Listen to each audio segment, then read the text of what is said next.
hospitality and what you've done to make this visit enjoyable for all of us. So, thank you. Thank you. We have been excited over these past 2.5 days, and you're going to hear more from the team here, and really over the last year, what you guys have been able to accomplish. You guys should really be proud of yourself in what you've been able to do over this year, to the level of projects that are being done, to the fundraising efforts, the tools that are being put in place, is really exciting for us to see. So keep up the good work in that aspect of things. I'm going to turn it over to Norma, and she is going to walk us through organization. I will have a flash drive that we're going to leave behind with the presentation, and then each of the teams have come up with one-pagers for each of the teams in your community. I know, it's kind of confusing, isn't it? They're all no. Not one-pagers. Oh, well, right up. Okay, right up. Some of them got kind of lengthy, which is all good. And then what you can expect is the Michigan Main Street Specialist will come back and work with each of the teams. Are you recording or not? Yes. You are? Okay. We just wanted to confirm. I'm sorry. Verify. So each of the Michigan Main Street Specialists will come back and work with each of the teams more in depth, go over any sample documentation and things that were learned or talked about during these last 2.5 days. All right, Norma. Thank you so much, and I know you might have comments or questions, and we're going to give time for that at the end of the presentation, if you don't mind. So write notes if you have any questions, just to keep in mind who you would like to ask that to. I appreciate the opportunity to be here on behalf of the National Main Street Center at the invitation of Michigan Main Street, that this is a service provided to you by Michigan Main Street, and the opportunity to bring you expertise through this great group. A combination of efforts took place here. We contracted with 3 consultants that are very familiar to Main Street and travel across the country and do Main Street on a regular basis. And that is Jeanine Rann, Randy Wilson, and Jay Schlinsog. I'm ruining your name, I'm sure. And they came and joined forces with the Michigan Main Street team, and that team is formed by Laura and great specialists in each of the 4 forms. With that in mind, we are going to present to you in each of those areas observations and recommendations.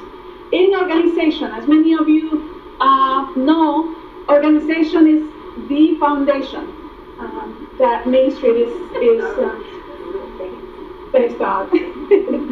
And again, all these IT, thanks to Randy.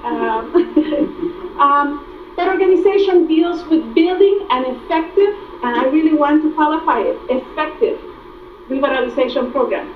And I'm very proud to say that these new communities in Michigan are showing that foundation building steps have been taken through the application process to become a Main Street program that will create and produce results. And we appreciate that. Let me say, we can see that in Saline. And best to you, and our congratulations for the efforts that you have put forward to create a very strong foundation. A foundation that is based on building consensus, on bringing people together, partners and relationships established, and getting fun and motivating activities and initiatives in place. You have lots to be proud, and we're very happy to see that as a foundation for this organization. Specifically, we take a look at the strong organizational identity that you have created. It is amazing. It is great to see how strong of a presence you have already in the Saline community as an organization that people trust and hope that can make things happen, and a lot of things happen for downtown. Congratulations to you to establish something that takes many years to communities across the country. Establishing the position of Main Street as a strong organization for Saline. looked at your online tools, and they are very proactive. They are inviting and motivating. We look at your printed materials, and it is definitely quality. Interestingly enough, I was watching your Facebook page so that you know that people are watching you even when we're not here. I noticed, of course, in your background materials that it said that you had a goal of reaching about 500 friends in Facebook. When I saw it the first time, just in preparing for this visit, it was about 377 people. Now it's 412. So you're just about to reach that goal, and it's great. It's great to see that you do have that growing presence. We also see the value of the strong private-public partnership that you have established and the city's commitment to support Main Street and to support the efforts. We appreciate that in the city's strategic planning, the goal and the objective to establish a support system, and in promoting downtown and in supporting the Main Street organization is there. We value that. We appreciate the city's commitment to downtown and to Saline Main Street. In addition, you as board, teams, and manager have established strong relationships with businesses. We visited throughout the businesses, the different business locations, and we're pleased to see and hear that they see Bob on a continuous basis, that they are very familiar with many of you as board members. And so that is great, and I appreciate that people know who the board members are in this organization, and that is great to see that they know who to go to and that they see your faces on a regular basis. We appreciate that leadership. And with other organizations as well, you have established that rapport, and the opportunity to establish more partnerships will come as we continue. We are very impressed with the leadership base that you have built in defining teams and board and in hiring a manager. We again see this base a strong group of leaders that has the skills, that has the dedication, the interest in building a strong organization. We appreciate that, we value that, that is much needed, and you have that. Now, what's next? There's an opportunity here from working for the past year and a half on building a strong organization to expand our reach. And I like that clip art because it basically shows that little fish trying to make it to the next bowl.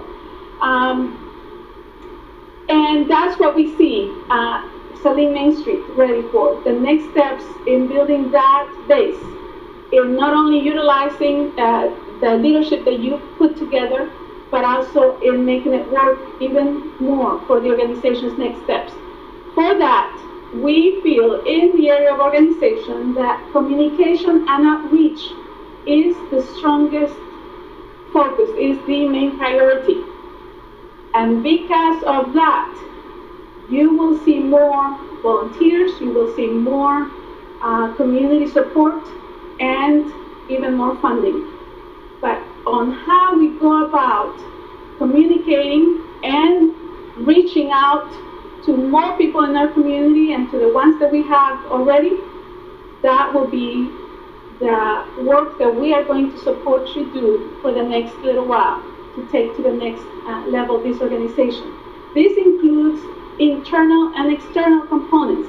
Internal as far as how we're working together, the ones that we already are here, and improving that communication and that outreach and that process, and also then being very mindful of the strategies on how we reach to every member of our community.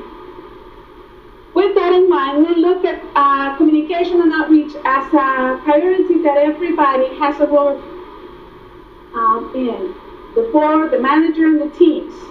Everybody has a priority in that area, but mainly in understanding our roles as we are in the board or in the teams.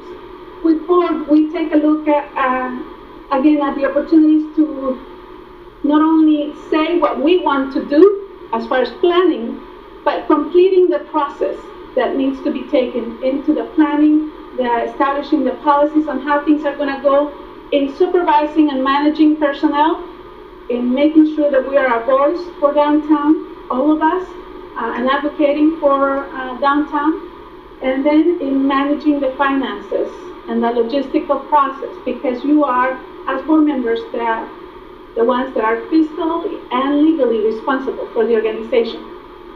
With the manager, I like how Brittney has always used the 3 C's, is what I'm calling it. I don't know what she calls the approach, but it is about communicate, collaborate, and coordinate.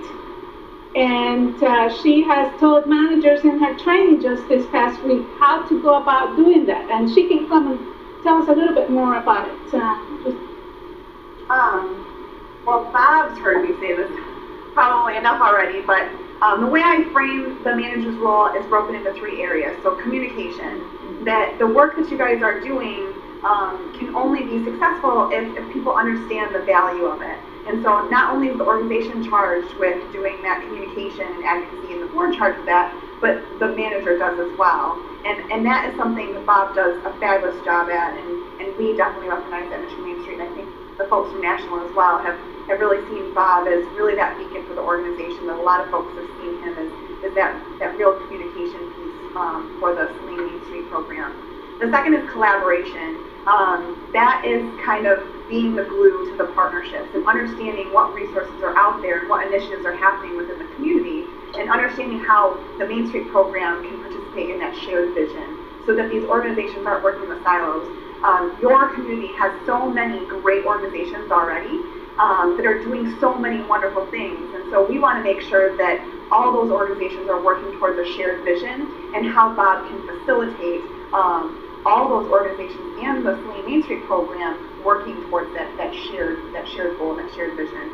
And then the third, which is probably the most difficult and probably the most time consuming, is the coordination. And that's the coordination of time, the coordination of people, the coordination of projects, the coordination of resources and finances among the 3 of those. And that's a lot of smiles and a lot of reminders and a lot of working with you folks to make sure that you're as successful as possible. So those are my 3 C's. Sounds a lot easier than it really is.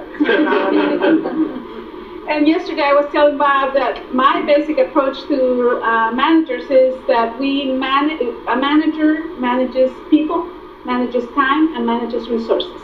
And that is all within the 3 C's that Brittney has. But it is very important that then we consider that that's the main role of the manager.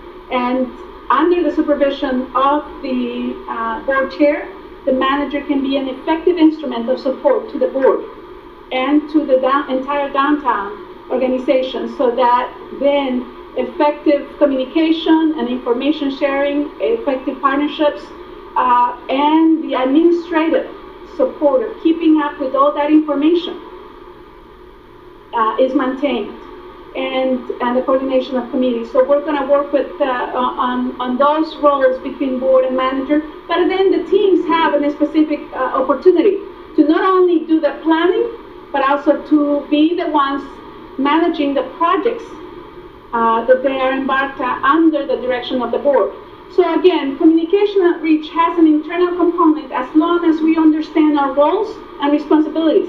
We feel many of you have done a terrific job at that, and I was talking with somebody yesterday, and she said, it took me a while to understand exactly what I was supposed to do. Well, some of you might still be there, but this is the opportunity to continue to grow in our role as leaders of this organization, and we will support you in that. Internal communication, because we are volunteer-driven, we want to make sure that the management component of handling people, building those relationships has a very effective process. And with that, we have specific opportunities that each area, each leadership base is able to do or to implement. Education is a part of not only the board, but everybody in the organization, the manager and the teams, knowing what are we supposed to do, and how is definitely something that we want you to understand clearly. If not, we will continue to come and support you. Everybody has, we have the board, the teams, the managers there in place, but I think we need more understanding of how we need to distribute roles and in the organization at every level to complete process and to coordinate. So it's a complete circle. We will talk to you more about that throughout the upcoming strategic planning as well. And overall, once we establish an internal communication line and confirm the processes, the components of volunteer development, of funding, and of public relationships will be continue to progress and build. We feel that that's going to create a lot more for you guys. Overall, communication and outreach is about building a sense of ownership. We talked this earlier when we met the first time with you, 2 nights, on Tuesday, right? And you were so passionate about telling us what you had done, and we were so impressed about it. You, as leaders of this organization, it is very clear that you have a strong sense of ownership. We want to share that with the rest of the community. We want to build the strong sense of ownership. And these pictures reflect that in Saline, people do have that pride and sense of ownership. The fact that you can go on the cold on Christmas and say Saline Main Street, or that you can go to Lansing in numbers and say we can build this downtown. It can be vital, it can be vibrant, and we can do it together. That's what we want you to keep in mind when we think of communication and outreach. In order to do that, I know organization is never sexy as far as how we go about and how we function, but every component in Main Street is going to help us do that. And here comes promotion to tell us how we are going to process that and build that sense of ownership to impact the community. Yes, I get the sexy part of it. I love it. Promotions is one of those things that people are naturally drawn to, it seems, and it's clear that you have a lot of people that really have dove in and embraced projects and events that some you inherited and others you have created, and you really have gotten to a point where we're going to challenge you to kind of raise the bar and go to the next level, because we see you're capable and we see that you have a lot of really great things going for you. And Cindy said we were cringing. Don't worry, it's not scary. This is what it's all about, right? How can we become better, and how can we be very strategic about this? Well, when it comes to promotions, just a quick little refresher, it's really about promoting the downtown as that center of activity and that hub where people want to come and enjoy. And we've heard through the things that you have shared with us with the Music Under the Arch and the summer concert series or music series, and many of the activities and special events that you have, that you are achieving that. And some of the really neat things that have taken place are things that help reinforce those activities that you do. You have created a very strong logo in print materials to help promote those activities. A lot of quality special events, but what we're going to challenge you to do is to think about image types of promotions to help promote that image of the district, as well as retail type or business promotions that help ring those cash registers. And you clearly have a very passionate and collaborative promotions team. I mean, Jill has barricade bruises, and it's like we literally can see you guys put blood, sweat, and tears into these. And so, really, best of all, and one of the greatest things that you have done, in my opinion, is you really have wonderful partnerships. When we were meeting with one of the city, actually the director of public works, I said, how do you feel about these promotions, and what is it doing to your staff? And he's just like, oh my gosh, there have been so many efficiencies gained since the Main Street program came on, and it just seems to be working really well, and you're you're taking pressure off of me and my guys. And so it was really great, because so many times public works directors are like, well, yeah, you know, it's a lot of work and we put in a lot of overtime, but it's, you know, it's worth it, you know. That's typically the response I get from a public works director. So kudos to you for doing that. And you know what, that always helps when it comes to going to the city for some sort of annual contract or you know, some sort of financial support. You can show that you are taking the load a bit off of, you know, city staff. So good job on all of those things. So I'm going to turn this over to Jessie. We've only been working on one. Where is she? I can't name her. I apologize to Jessie to explain a little bit about how we're going to challenge you to raise that bar and to diversify a little bit with your promotion and event structure. Yeah. So just to piggyback on the goal of the promotions committee, it really is broken up into three areas: image building, special events, and promotions. So what we did is we took all of your projects that are considered promotions projects at this time, and we listed them underneath the 3 goals of promotions. So as you can see, you're really heavy on special events. So you guys do a lot of events, which is absolutely great, and they're quality and they're great. So it's that is a good thing. But as far as image building, you do have one work plan that you're working towards, and there was some explanation about a new person joining the promotions team who's got a marketing background and is going to put together this overall marketing strategy. We love that. That's great. We're really excited about that, so we listed it under image building. You also have a ladies' night out event, which is direct business promotions. It's really helping ring those cash registers. But really not a lot other than those two things that are helping your businesses make money and that are building the image of downtown. These special events are a tool to do that, but really we want to help you think strategically about the programming that you're doing in the promotions committee to help build that image and take it to the next level. So our first recommendation that we are proposing is to really determine your identity. So identify your target market. The timing kind of works out perfectly on this. Your ER committee is doing a market study that's kicking off July 17th. I hope I have that date right.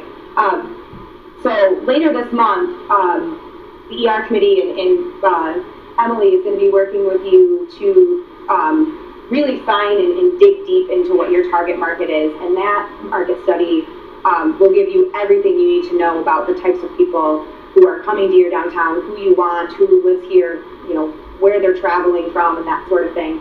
But you should also be researching any existing documents that you have. You've got this Promote Saline group that's been working together. We had a privilege to talk to them a lot.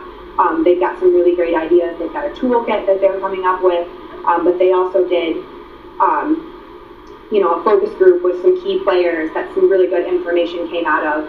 You also have your baseline assessment that was done at the beginning of the program, where there was a community visioning session, and I'm sure some things came out of that as far as where you want to go in the next 10 years and who you'd like to be. So taking a look at those things and really digging deep and finding your target market.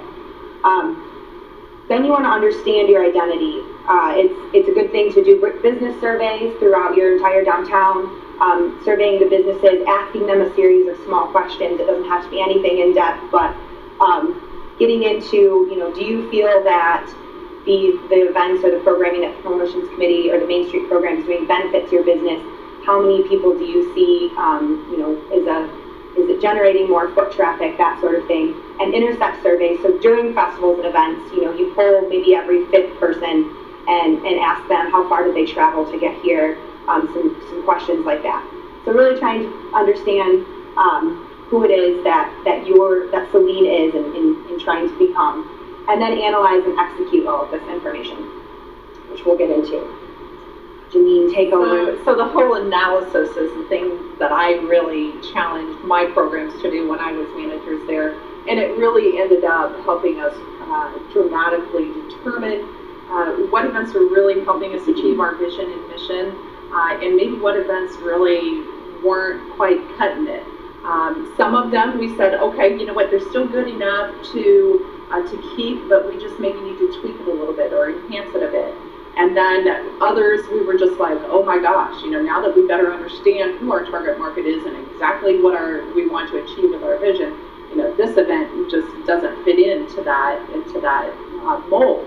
And so looking at them holistically and really having an understanding about the return on your investment, the time that it's taking to put those on, and to really take a quite critical look at it is a almost painful exercise, but very well worth it. And we have some samples, some support materials to show you how to really delve in and look at those.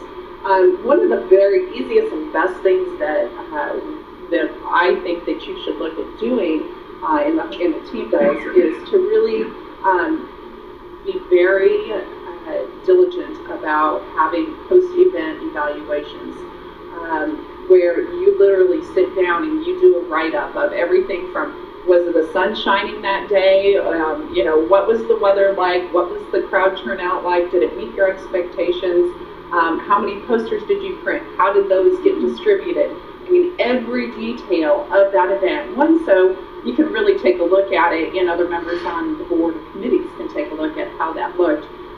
But then also make notes for what we can do better next year, or what really needs to change or be eliminated from an event to help achieve the vision that you're working toward. And those become really great working documents for staff and volunteers. It's amazing when you go from one event to the other, and it's like, oh my gosh, all of a sudden, the summer's over, and you're like, oh, we got through them all, we got a couple months off, but you start planning again for all the ones for the next year, and then it can become really dangerous, because if you don't take the time to really analyze and go back and look at those post-event evaluations, then you're just going to be running your tails off and doing the same thing over and over again and not building and improving as you move along. Really have an understanding of what fits, and once you have that defined image and target market, make sure that those activities are fitting that. I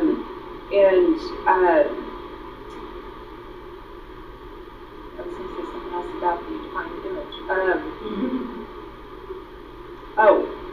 In defining your image, when we say that, defining your target market, I challenge you to be very specific about it. The statement, well, families are our target market, was something that a lot of my former districts would say, and I heard that a lot when we were here. Well, okay, yeah, well, families are a lot of people's target, but do you really know what that looks like, what the demographics and psychographics of that are? And through your market analysis and through even some of the supporting documents that economic restructuring will be eventually providing, you can really drill into that. So don't be afraid to go in there and enhance, eliminate, or add accordingly. This is another tool that we had used actually at Lee Summit, Missouri, where I was a manager in their Great American Main Street Award winner. What I did was I did a simple serval monkey after every event. And again, this is really getting an understanding of how your events function and work for your businesses. So we've got 3 different columns here, and again, this is in the support materials. One for the sidewalk sales, one for the holiday open house, and one for the chocolate crawl. We did more events than this, but this is just kind of a snapshot. So we showed on here, okay, we asked them very simple questions. Did you experience above average foot traffic on the day of the sidewalk sale? 87% of businesses that replied said that they saw above average foot traffic. 12% said, oh, it was just average. None of the businesses reported below average foot traffic. But 73% of the businesses reported higher sales on that particular day. 20% said they had normal sales, and 6% said that they had lower sales. Well, sometimes that's going to happen. But 18% of businesses said that they saw new customers. 43% said they saw repeat customers.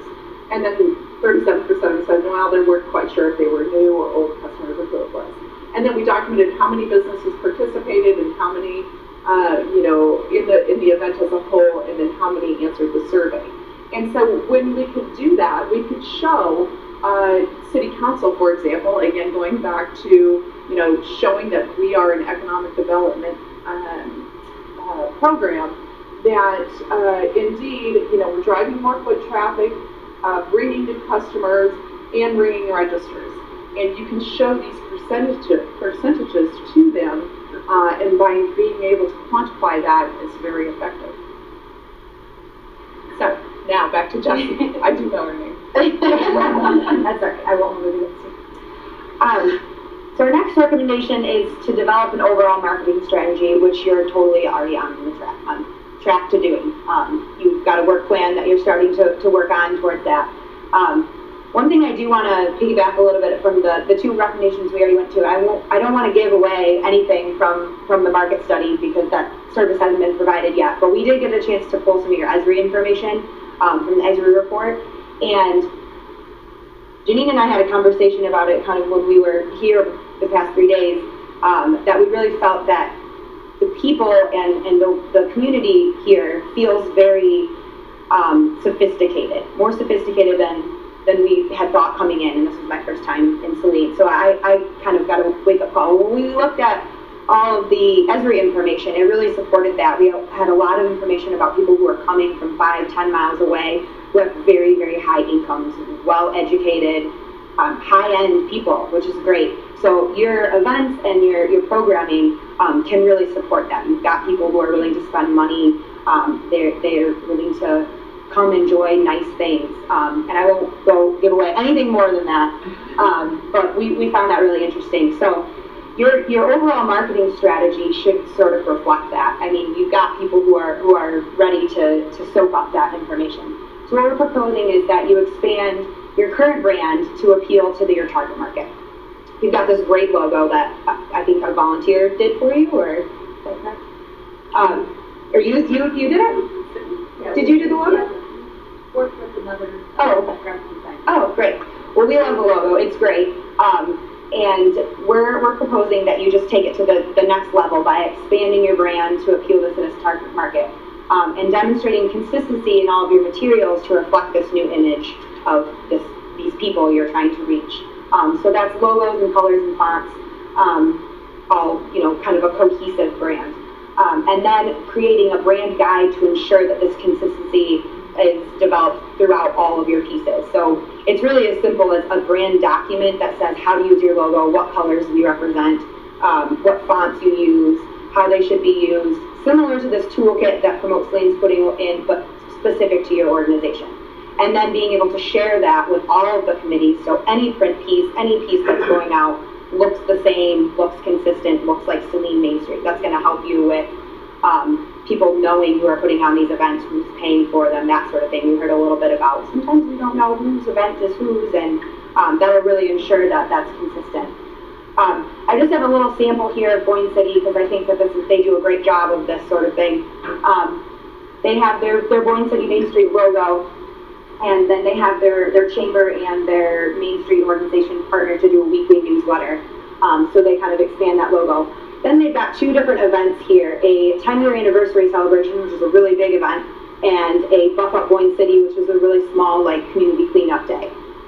The only thing they did was change that logo a little bit and change the information and the photos and a little bit of the text and fonts in there. But it all looks the same. It all looks like Boyne City. And you know anything that you see about these events look like Boyne City.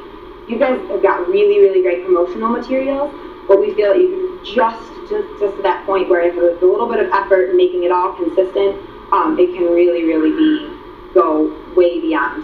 And I normally wouldn't even suggest this to a one-year community, but you guys are totally ready for that. So, yes, time. I'm almost done. I have two more slides, and they're really quick. So what I did is put together a mock logo for your summer music series, and this is just an idea of how it can be expanded. It looks very similar to your logo, but again, you know, keeping that whole cohesive brand. And then a poster or a billboard or something that has to do with it. So just taking it to that next level. Everything looks the same. It's sophisticated, it's higher end, it's targeting the people who are coming down to enjoy this. Yeah. Thank you, Jessie. Good afternoon, everyone. Did you all enjoy all the nice imagery and everything they were showing you? Good, because you're not getting any this time. This is economic restructuring, and we do things in black and white. Uh-oh. Oh, no, you Or just or just black, I guess. I think part of what we continually work to do in economic restructuring, or what we do here as part of the BEST team, is demystifying this whole term of economic restructuring. And I thought maybe as just a very quick intro, it might be a good idea just to kind of refresh our minds about what the role, what the objectives are of economic restructuring. And I want you to notice one thing as you look and read through these screens.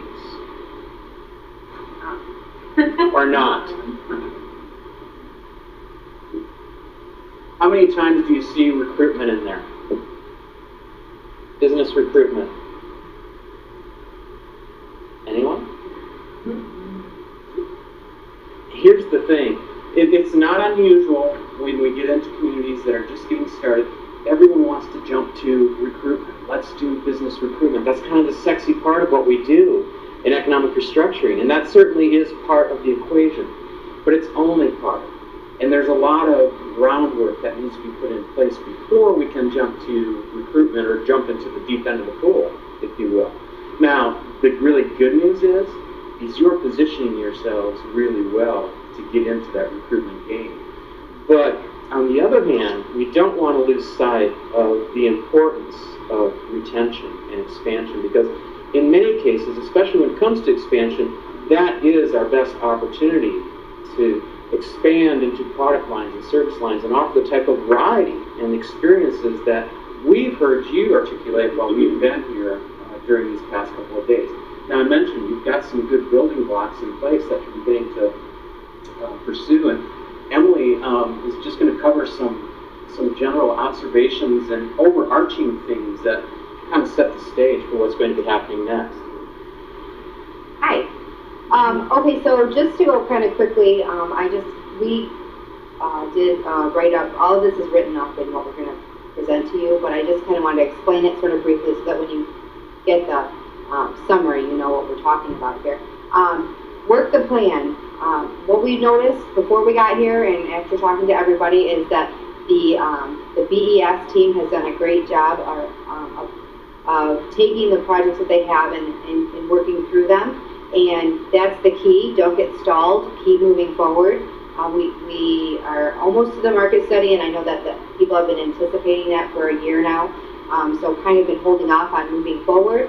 But once we establish new work plans, we want you to continue that, just moving them forward. Building team leadership, as we all know, unfortunately, we're going to have to replace some leadership here in the BES team. But one thing we think will be a tool for that is to make sure when you are developing your new work plans, you have project leaders that are not the team chair, and that you have very committed volunteers assigned to the tasks within each project. What we see now is just kind of the same couple names, which is typical, but we want to develop those leaders by making sure that they're taking on projects and following through. Quality over quantity, you hear us say that all the time. We'd rather see you do a couple key projects rather than a bunch of so-so projects. But one thing we want to stress here is that the projects that you're focusing on are strategic, that they fit the overall goal of the Main Street program, that you can measure their success, and that you can report out on what you're doing, and you know why you're doing it. And you can let everyone know that they're focused and they're moving toward the same goal as the rest of the program. Becoming the downtown expert. We heard a couple times while we were here, in more than one occasion, that people weren't exactly clear, even on the ER team, BES team, what exactly the downtown has to offer. And this is the team that needs to be the expert. So working through that inventory and working through the market study is really going to help you get a good idea of all the different services, product lines, offerings that you have in your downtown, and then being able to make sure that you can let everyone else know that. This is going to be the team that is looked at as the experts. Let's see, identifying business needs. again, working through becoming an expert is getting to know your business owners and relationship building. We heard over and over again that increasing retail sales, increasing sales is a big goal of not only this resource team visit, but of the program.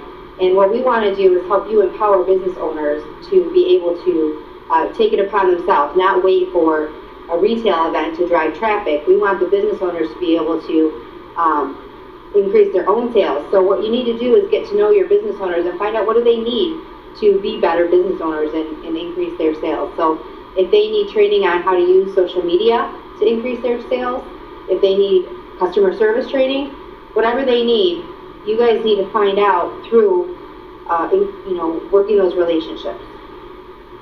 And this is kind of something we came up with today. We believe that there needs to be at least one person on your team that is kind of a delegate, an advocate for your downtown, and then work with the Main Street manager, work with promotions, work with org, but you need to make sure that the needs, the stories, the things going on that affect business owners and property owners are heard. It's really easy to send out a press release about a cool new event, but you need to make sure that when there are successes that need to be celebrated among your community or your business and your property owners or vacancies that need to be promoted, you guys need to make sure you're getting in there and fighting for that space. So that's a weekly update, whatever it is, but it's up to you because no one else is going to do it because it's easy to do promotions. It's easy to do a press release about a cool promotion. It's harder to do a press release about a business success. That's what I See if we can make this work this time. So, what we've done, and you can see where you have a really great start in some of these areas, and these really are great building blocks. And what we've done is we hope, even though we tend to work with a lot of complex formulas and a lot, all kinds of numbers, by nature and at heart, I really am a very simple person. And so Emily and I tried to break this down into very simple terms that we hope might even help simplify things for you as you begin to articulate and explain to folks what your role is and how you're performing as an economic development entity within this community. And so we've broken this down into 3 areas. We kind of stole the Saline thing a little bit here. Is that all right? We didn't see a trademark or anything on it. So we want you to be miners, we want you to be facilitators, and we want you to be promoters. And we're going to explain a little bit about what each one of those means. We want you to be data miners. We want you to be the source, that you are the ones that are digging constantly to find more information and sharing that information in a way that is meaningful and useful to existing businesses as well as prospects that you might encounter, as well as to tell your story and to really celebrate, again, track the progress and success that's occurring as part of the economic development effort here. So some examples, and we started with your work plan that's already in place, those building blocks that you have in place. And as an example, you had the audit, the 10-year audit that you were doing in the work plan. Now, we marked it off last night, it's finished. I'm not so sure it is because we haven't actually seen the result of that audit yet. Maybe it exists, but we just didn't see it. But this would be an opportune time, if you've done it, and I believe you have, this would be an opportune time to start pulling from some of that information and the knowledge that was already invested in this effort over the years, even to the extent that it might be kind of interesting. Even as you prepare to launch the new market study process, it might be kind of interesting, for example, to go back to the blueprint and take a look at what was identified in terms of top prospects or top business types or uses when that blueprint was completed. And it might provide for us a hypothesis that we want to explore as we begin to launch into our primary research coming up here in the next month. You also had building and business inventory on your work plan. We didn't mark that one off as complete, but I know it's in progress. But that's going to be a real important piece. That's some of that groundwork that you're going to need as we become facilitators and advocates and that one-stop resource for information. So, and one of the other things we're going to ask you to do is, as an extension of that business inventory, we're going to ask you to take a real strategic look now at the downtown and say, okay, we know who's who and who's where, let's actually plot that on a map, and let's be strategic in thinking about those existing and evolving niches, so that as we do pursue our research, we begin to identify targets for expansion or maybe even recruitment, we can think strategically in relation to available properties, spaces, and redevelopment opportunities and where they might best fit as part of that equation. And then sharing that information. I can't tell you how frustrating it is for us. You do all this work, you get done, and you have this wonderful document, you're just a wealth of information, and you're not telling anybody. This isn't a secret. I mean, we need to share it. We need to arm our merchants, our investors, our developers with that information and that insight that we've gained so that they can make good decisions in moving forward in the marketplace. We want you to be facilitators.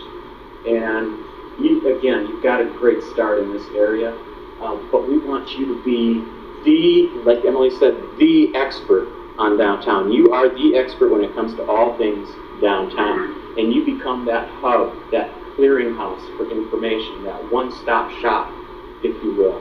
Now, what that looks like, we have some ideas, and this may be a natural extension of what grows out of that market study process. We're not going to necessarily pigeonhole it right now, but again, it seems to be a natural extension. It also really plays on that concept that Norma presented earlier, extending our reach. As a facilitator, we'll be able to extend our reach and build and strengthen those partnerships that are out there. Now, we heard that people love Bob. They see Bob all the time. Bob is out there on the street. He's getting to these businesses. He's a great face for the organization, a great voice, and truly, great job. Bob can't be the only face.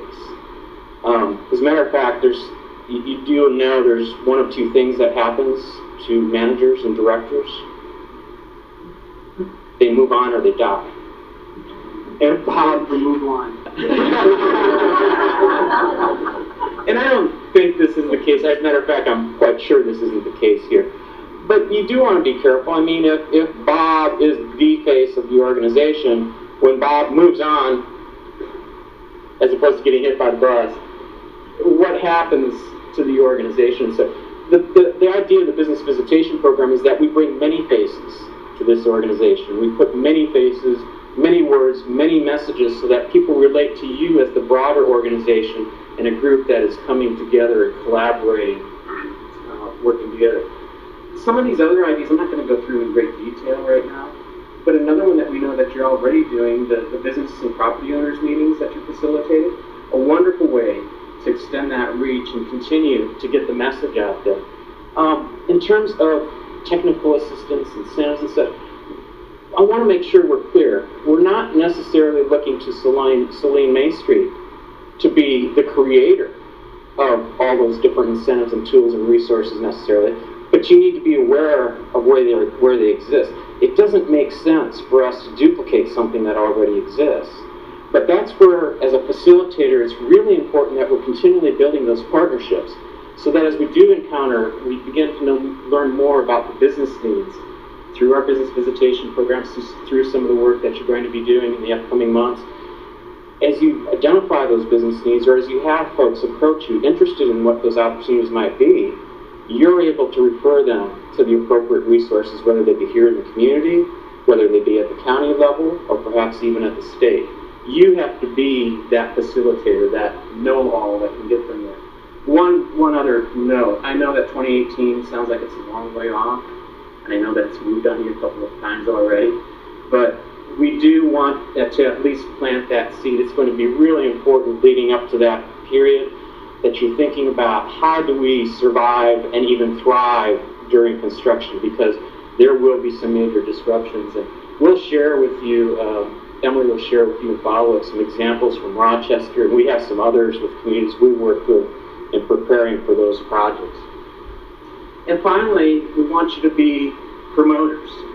You need to be that voice, and while promotion is doing a wonderful job of celebrating and telling the story and promoting this place, we need to be promoting the opportunities and the chance for folks to be part of the story that continues to evolve in downtown Saline.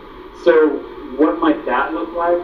it really does start with identifying those opportunities that exist out there. And this is, again, where it's kind of interesting. It would be kind of interesting to look back at the work that's already been done.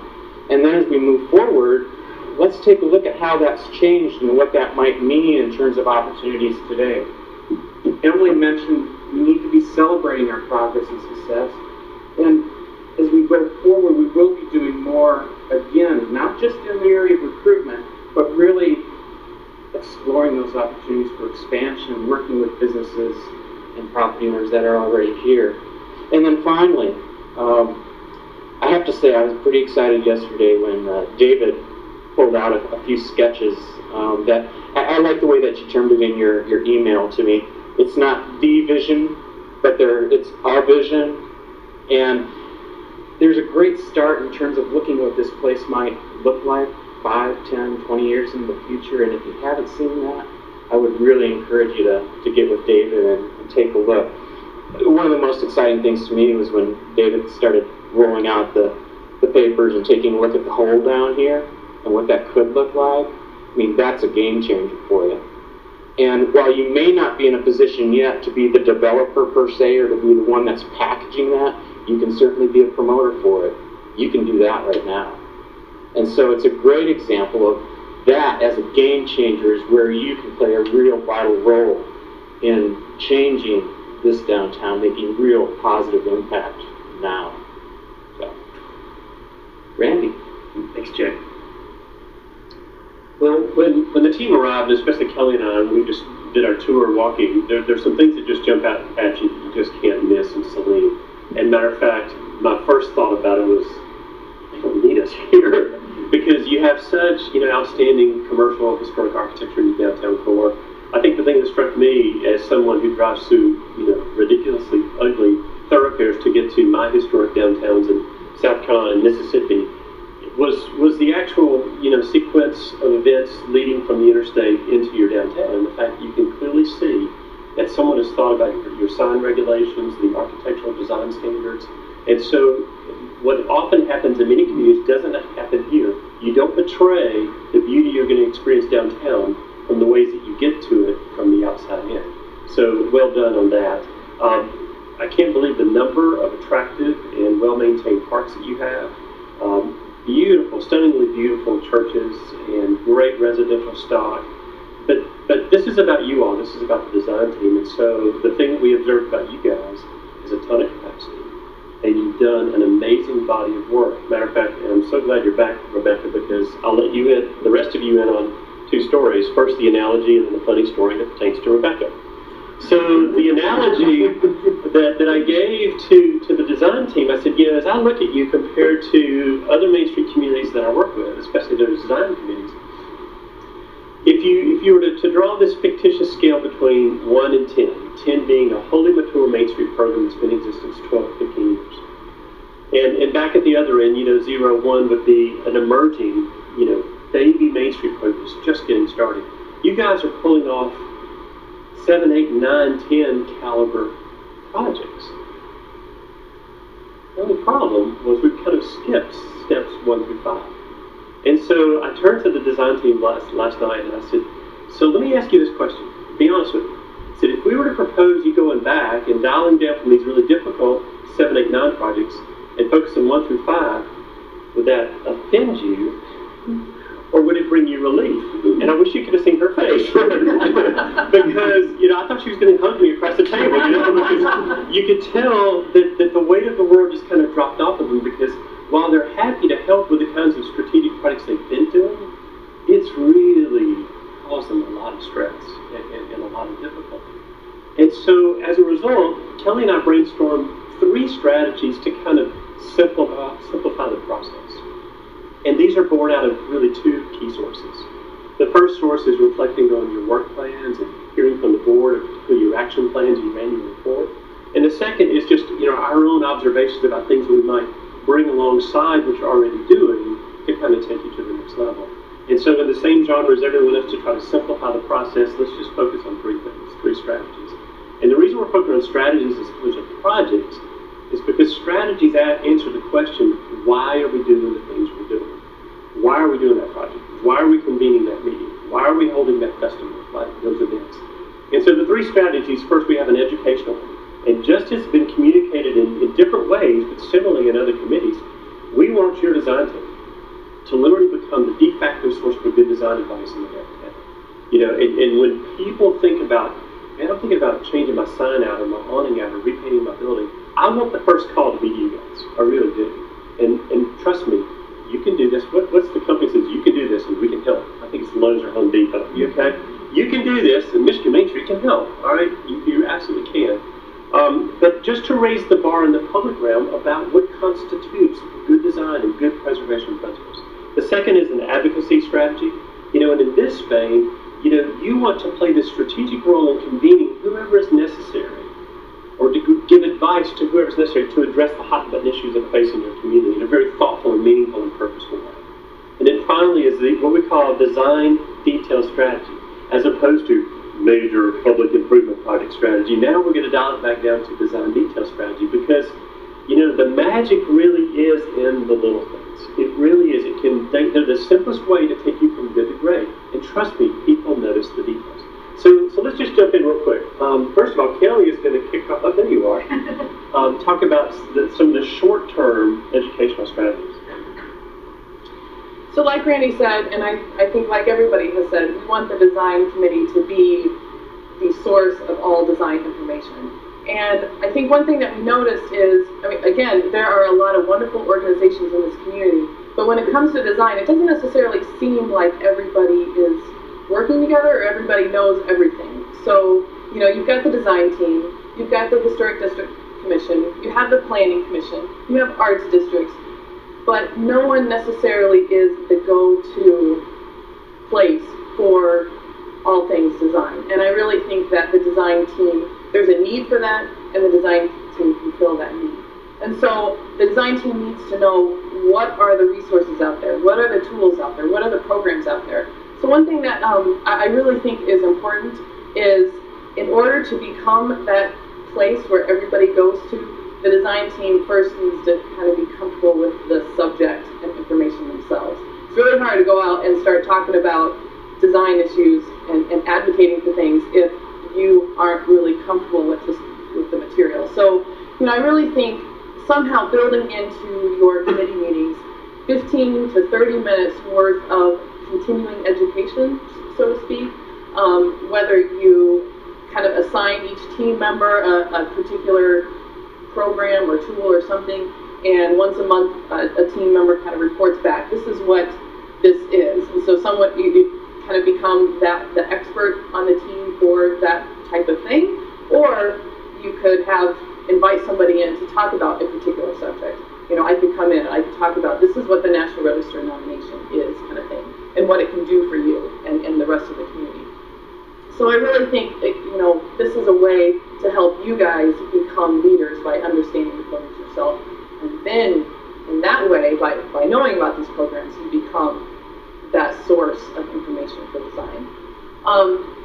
Another thing that I think is really important, and I don't necessarily know how we approach this, but we have to do this, is there needs to be some kind of collaborative meeting between the design team, between the Historic District Commission, between the Planning Commission, and just kind of do a kind of round table in terms of what are the roles and responsibilities of everybody, what do we all have kind of working on, and to make sure that A, we're not duplicating efforts, you know, when we're doing projects, and B, that we are coordinating, because we're all working towards a big vision for Saline, and we all have a role in how that happens. And so we just want to make sure that everybody kind of begins to understand those roles, and that by having everybody else know what the design team is doing, again, that kind of builds yourself as the leader for design things, where, hey, the design team, they know what these programs are, they know how this all fits together.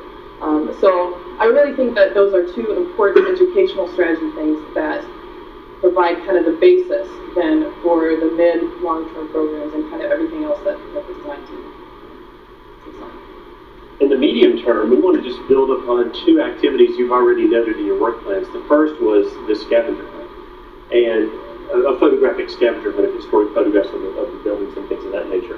And so our suggestion is just to bookend it with some things to do on the front end and the back end that could expand what you're already doing into an even bigger, hopefully better project. One way to populate the photographs for the scavenger hunt is to actually conduct a photo contest. And of course, you can stipulate the details, whether you want them to photograph an entire building or just an architectural detail. I'm a pretty big fan of the details, only because you'll be shocked how many people won't believe that those details are in the place. You know, and it's like, where are these from? They're from right here, right downtown. And so people, you know, because you see it all the time, you forget these beautiful elements that make up this strategic place. From that pool of photographs, then conduct a contest, a photo contest. And let's do double duty. Let's actually set up a temporary gallery in a vacant storefront. So we activate a building that would be vacant, conduct the contest, declare a winner, give them a really wonderful prize. I have no idea what that prize would be. And then take all of those photographs that you assemble at this gallery, and that's what you create your scavenger hunt. And then the first person to find either all or most of them in a certain period of time, they yet again get another reward. But don't stop there. You know, then let's think about what deliverables can we do on the back end to sort of celebrate this effort and really capture it in time. And the things that we heard from you in the work plan the other day is what can we do for kids and what can we do for adults? You know, one of the things we can do, and this is kind of washed out here, but this is just the details poster, and I think we've all seen these, the doors of London, the windows of who knows whatever, you know, but those are some things that you can do to kind of capture them, and these can actually make pretty elegant, you know, awards or giveaways and things like that. Many more in Photoshop, just a few clicks of the mouse, you can take a photograph of a building and convert it into a line drawing or a coloring book for kids. And imagine if the design team just came up with a very simple paragraph of talking about the significance of this building, its history, and its age. And now you've sort of broadened that spectrum for education from the youngest to the oldest about the actual physical architectural assets that make your place unique. You also noted that you're already engaging students in a very wonderful way. You've got these great kids that are involved in the leadership program. I think you even have some liaisons on the board. Well, let's take that to the next level. The design team's already in the process of formulating text for a walking tour brochure. I think your goal is to roll that out in Taste of Saline. Well, what if you took that yet again further? This is a photograph from Greensburg, Kentucky.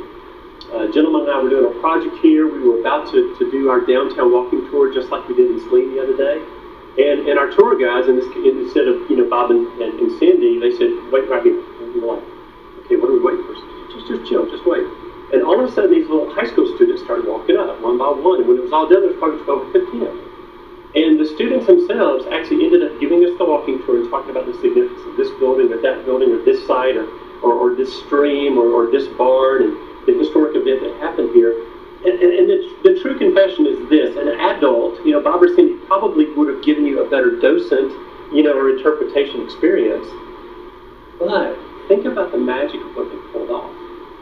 They have guaranteed that the next generation of their citizens know the stories that make this place special.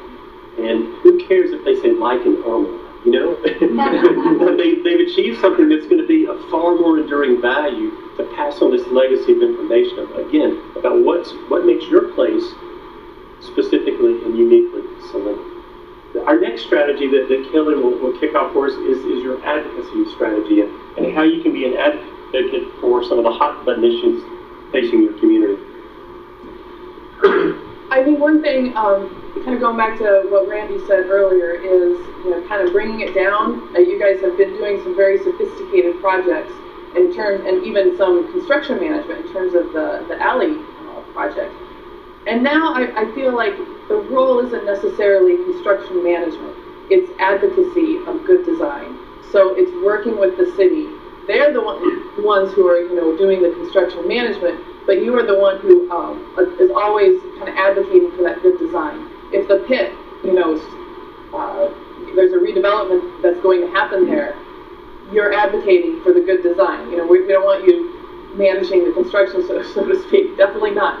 We want you advocating always for good design. And obviously, one of the biggest, most important projects that is going to be coming up here, whether they keep pushing it off or not, it's going to happen, is the reconstruction of US 12. And so you need to be out there and part of that whole design project and advocating for the good design. Coming into this, we were under the impression that it's out there, you know, MDOT had not actually done any work, and so they just kind of keep pushing it out. But what we actually heard in one of our meetings is that they are actually in the design phase right now.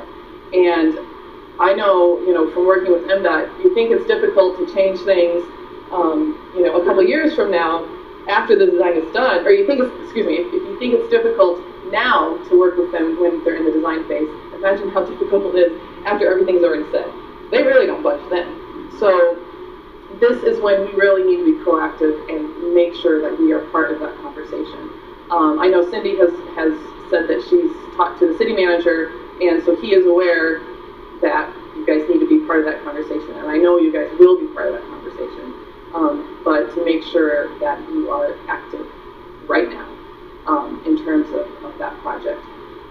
Kind of a side note, our office, the State Historic Preservation Office, has some streetscape design guidelines for historic districts that I really want you as the design team to take a look at, because one thing that I really see with a lot of communities is they put a lot of emphasis on their streetscape design, and it sort of becomes overwhelming for the historic architecture that you have. So we want a simple streetscape design so that our buildings and our architecture can still be the primary feature that people see. So we can talk about that more. The other thought is there was a comment in terms of the equitable distribution of improvements. So, you know, it seems like there's been this natural tendency for activities and everything to start happening on the South Ann Arbor Street, but we want to make sure that it's also over here on North Ann Arbor, and we're starting to make sure that, you know, we're not just focusing on one little part of the downtown, because that's where there's a little bit of hub of activity going on. We want to make sure that we're looking at the entire district. In the medium term, two things that we would encourage you to do. The first, you kind of already started, and that's this whole notion of looking at all of the physical realm elements, whether they're benches, light fixtures, trash receptacles, you know, anything that's out there in public, and just make sure they're cohesive and consistent and well maintained. I love the fact that it would appear right now when Jeff gets ready to paint a bench, he calls you guys. He may not paint it the exact color you want, but at least he's calling you. But that's exactly the kind of positioning I want from you all, is that when people think about, all right, we want to erect a kiosk or whatever, what is your opinion on the matter? So continue that process. I think one of the biggest, and this really piggybacks well on kind of one of Jay's concluding comments, this is one of your, this might be the only place I've ever done a resource team in where I have not recommended doing a community master plan, because you've already done several. But what we clearly heard was no one's aware of it.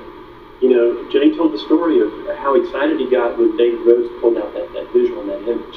People get excited when they see those things. What we're advocating for your role to be in this process is go back to all those plans, whether it's the 2007 plans, the David Rhodes sketches. You know, perhaps you even convene meetings where you talk about the best of. You can even have people vote on their favorites. You know, I know there's several options for redevelopment of this parking lot. There's a town square concept. There's a farmer's market concept. You've got all of these visuals and plan elements, but most people don't know about it. Oh, okay, sorry. All right. So, I thought you were just waving at me. So, but figure out ways to raise public awareness of all of these efforts that have been done before. You don't have to reinvent the wheel. But people get excited when they know somebody is thinking about what this place is supposed to look like 5, 10, 15, 20 years into the future. You know, one of the things you may want to consider is sort of an executive summary poster, as opposed to asking people to read a report document. Just you know, capture the salient aspects of it in one simple document. Next, you want to kick this off? Sure. The final thing is our design details. Like Randy said, you know, working with Saline is a little different than a lot of our other communities because we already have a very good-looking downtown. I think a lot of times there is more work that needs to be done as opposed, in terms of if you're driving through, there's buildings that they're kind of the negative aspects and that kind of overwhelm the positive ones. But here, you know, so many of your buildings look so good that it's almost kind of hard to see the buildings that need a little bit of work. So it's almost like, you know, we're already starting off in a really, really good place. And so because of that, I think it's what really will make a difference and push Saline over the edge is, again, it's going from good to great. A famous architect said, God is in the details kind of thing. And I really think that if we start thinking about these small details, all of a sudden we're going to have not only just a good downtown, we're going to have a great downtown. So one of those things, the alley project, frankly, I think it's already kind of a good-looking alley in terms of some of the other communities that we deal with. But going from good to great is making that place a real small kind of place in the downtown. So stay the course on the alley. It's a great project. You're doing a great job. Keep going. This picture here is just simply a cool alley that we saw in New Orleans when we were doing our tour, in terms of kind of the bamboo to kind of help hide anything on the wall, the pipes and everything like that. It was so narrow, that's kind of one way to do that. The cooler lamps or kind of sculptural items up there. The building mounted banners, there was a lot of talk in terms of stretching a banner across US 12 to kind of show what the events are coming up. You've got other fish to fry with MDOT right now, so I don't know if I would necessarily push that. So one thing that we talked about is putting banners on the buildings as we come into town. So here's, obviously a big blank wall that could be a great place for a banner.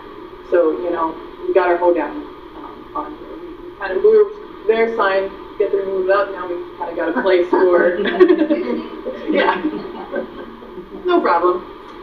So that's just kind of one example. Another one coming in from the other side of town, another great big blank wall. Again, putting the banner up there. And another thing, kind of looking at the little details of the downtown, you've kind of got a cluster of these not necessarily attractive newspaper things. So we take that to the next level, having these coordinated newspaper racks kind of thing, where you get rid of the bright yellow and the bright red and the broken blue one and all that, and kind of put it into one kiosk that is coordinated with the rest of stuff in the downtown, the planters and the benches and stuff like that. Another thought is, working with property owners on the details of their buildings. Here you've got Merchant Square. One thing that we kind of saw is, this gray, I don't necessarily know, it's not my favorite color. So, how can we kind of jazz this up a little bit, and especially allow each of the tenants to kind of start to have their own identity within a much bigger building. So, if you let each business have kind of a different awning, all of a sudden it adds a little bit of vibrancy, a little bit more color to the downtown. Each business can kind of have a color that is representative of what their business is. So, it allows for a little bit more branding from the business standpoint within a much larger building. So taking it to the next level, the medium term, Kelly's already addressed this notion of small details like consolidated newspaper racks. But one of the other ideas is, that's off the page at the moment, is the mini mastodon mystery hunt. And this grows out of a sentiment that we heard expressed from the board of desiring creative ways to cause people to wander, the positive loitering in our downtown. Where I'm from, the wonderful city of Greenville, South Carolina, which was another GAMSA Great American Main Street Award winner, developed this process. The author of Goodnight Moon is from Greenville. And so there's a bronze plaque of the book mounted on a very strategic place outside of La Plaza in this hotel, and distributed all through the downtown in these miniature months that cause parents and children to go exploring to try to find them all in the downtown area. And they're great for photo ops and just to see if you can find them all. Well, on the tour, when Cindy told me the story of the mastodons, I just thought that's the coolest thing ever. Not only the mastodon roaming through here, but the whole notion of the salt flats, and that's actually how you get your name. Well, that's a story that needs to be told, and this sort of strategy and however form you want to do it could be really clever to not only cause people to go on the scavenger hunt to find them and create photo ops, but I think more importantly, I'd love to know how many people actually know the story of where you got your name from. And it becomes one more layer to tell that story and promote that wonder. In the very, very long term, in other words, don't try to tackle these sort of really difficult public improvement issues currently, but in the future. We heard this desire to can we figure out a way to consolidate and improve the adherence of what currently is the information being transferred on our temporary sandwich boards through some form of kiosk. I think that's a great idea. It's a very complicated thing. So start doing research about different models and looks that would be compatible, etc. Finally, we've heard about this desire to reconstruct the bell tower that used to exist on this building on South Ann Arbor. And so we are affirming that direction, but we think it ought to be a little bit down the road, and then ponder the best ways to reinterpret that. Should it go back on the building? Should it be a part of a new project, perhaps anchoring a new town square, and some of those considerations. But great ideas, but keep them for the future. Now, Brittney's going to just tell you kind of what's next in the process. Okay, so many of you know that I'm going to be back here for the board retreat, correct? I'll be back here on July 20-something, rather, yes, 24th, for the board retreat. And so I just wanted to go through a few next steps, because you guys have received a ton of great information, and we want to make sure now that we're connecting the great information you've heard to the Michigan Main Street Specialist support moving forward, so we can make sure that those ideas are implemented, and then how we incorporate these ideas into your 2014 work planning and strategic planning process, so that we can layer all of these things, and we got to make sure that they really go. So to start with is between now and July 24th, continue to work on those 2013 projects. But we don't want to give you all these things to distract you from the good work that you're doing. So continue to move forward, continue to charge on those things, and stay focused, because you've got some great things in the hopper. On July 24th, the board and team leaders will begin the strategic planning process. And what that means is we're going to review the information that we've seen here through our resource teams. That we're also going to look at any other strengths that we've seen throughout the past year, weaknesses, things that maybe aren't represented through this report, things that you want to kind of revisit as a board, and talk both internally and externally what those things might be, and then prioritize for the upcoming year. I think we have a lot of the answers to the test already from what we've heard from the specialists here today. But I think we also want to make sure that this is reflecting how we really want to move forward. You may think we're working completely off base. Hope not, but we'll get there. So we'll talk about what those goals and objectives are. And then those will, so again, we'll define priorities for 2014, and then outline the goals and objectives that fit those priorities. And we'll talk more about that on the 24th. So then from there, those goals will then matriculate down to the committees, and you can go back to committees and say, okay, now let's create a wish list of all of the projects and ideas that support those goals and objectives. Does that make sense? So that way the brainstorming and the ideas are going to support what the board's vision is, and not the other way around.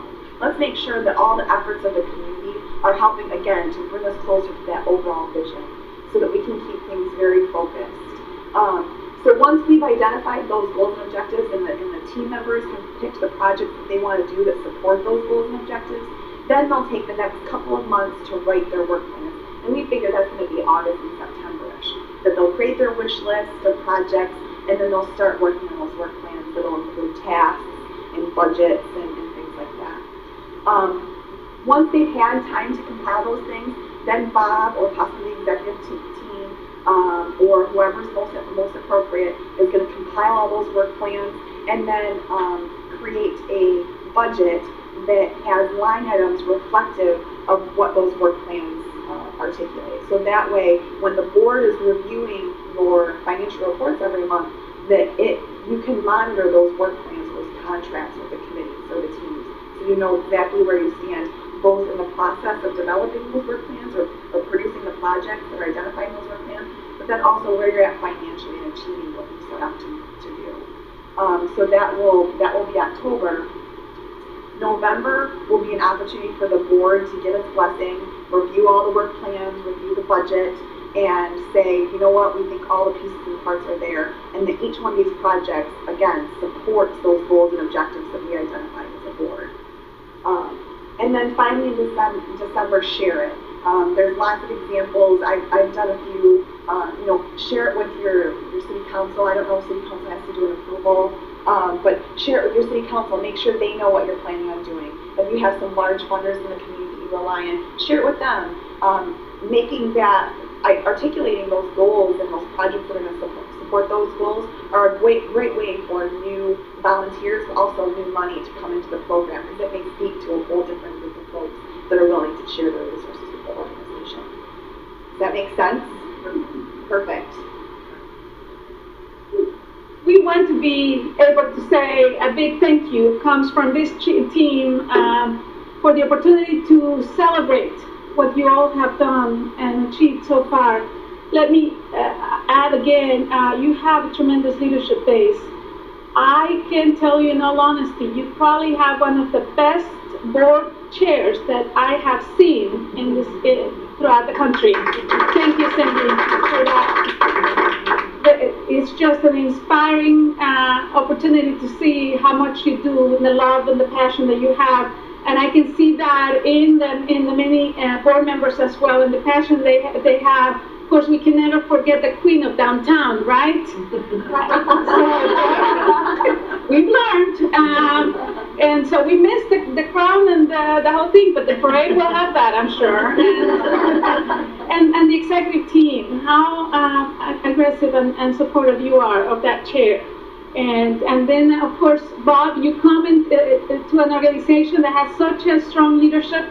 We are appreciative of the effort that you've done of building the leadership, the relationships with the businesses. And we know that you have much ahead to, really support that base that is here and continue to build this organization. If you have any questions, we know we're ready to take